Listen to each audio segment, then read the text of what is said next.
And so just for a few moments on the empowerment stage, I wanted to leave you with hopefully some words of empowerment, because often when I'm introduced, people say things like how many awards I've gotten, a lot of them, thank you very much. And they say how many years I did the Oprah show and all the accomplishments that go on people's lists. But because this is an empowerment stage, I want to leave you, hopefully, with something that you can take home that not only empowers, but emboldens you to live the life that God intended. Because this is what people don't know, because you can't tell everybody. I am who I am. One black woman, my hand in God's hand, trusting in that word, because that word never failed me. And I got to where I am, and I stand as I am. As Maya Angelou often says, every time you see me, I come as one, but I stand as 10,000. Every time you see me, I come as one, but I stand as 10,000. So it's just not me standing up here.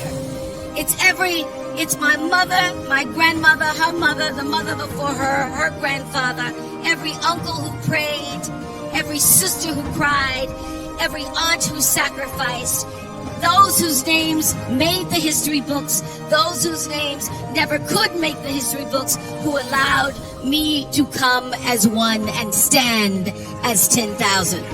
So oftentimes when I walk into a room just as cool as you please, and I can't see another black face in a 50-mile radius, I stand and sit at the boards as one, but I'm bringing the 10,000 behind me. Because I not only know who I am, but I also know whose I am. And so, anything you hear about me that feels good, sounds good, you think about it. I wonder what Oprah's doing, how's she doing? I am living the dream. And I want you to live the dream. Because I'm not living the dream because I'm special. I'm living the dream because I was obedient to the call of the dream.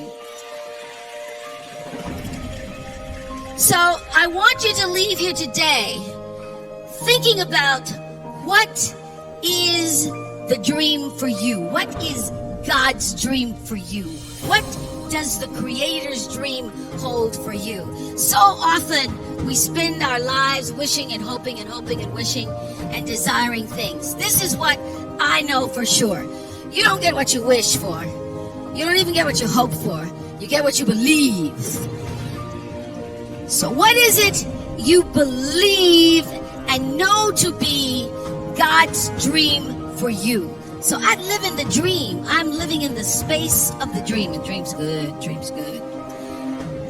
The dream is greater than anything that I could have imagined. You know, when I was a little girl, my father, on Sunday mornings after church, he was a deacon, so he thought he had to say goodbye to every single person. We were the last car leaving in the green Oldsmobile. And we would drive through the white people's neighborhoods. And I used to dream the dream, driving through the white people's neighborhoods. We'd drive through the white people's neighborhoods and you'd see their fancy houses. Some of them had gates, but all of them had trees. And I remember when I first came to Baltimore, I met a friend in the parking lot.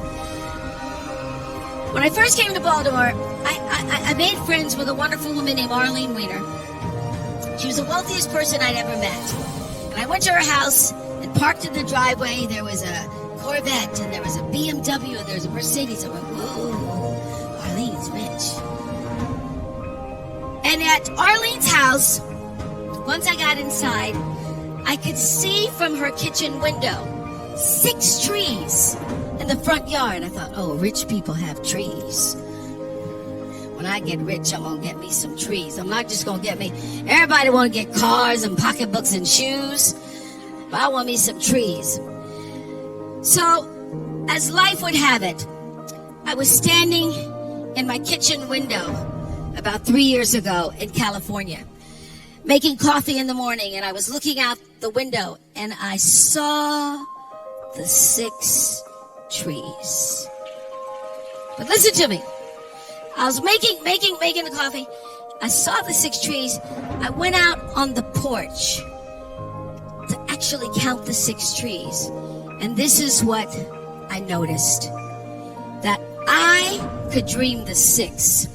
But beyond the 6 trees in my kitchen window are 3,687 trees. How do I know? Because I had them counted.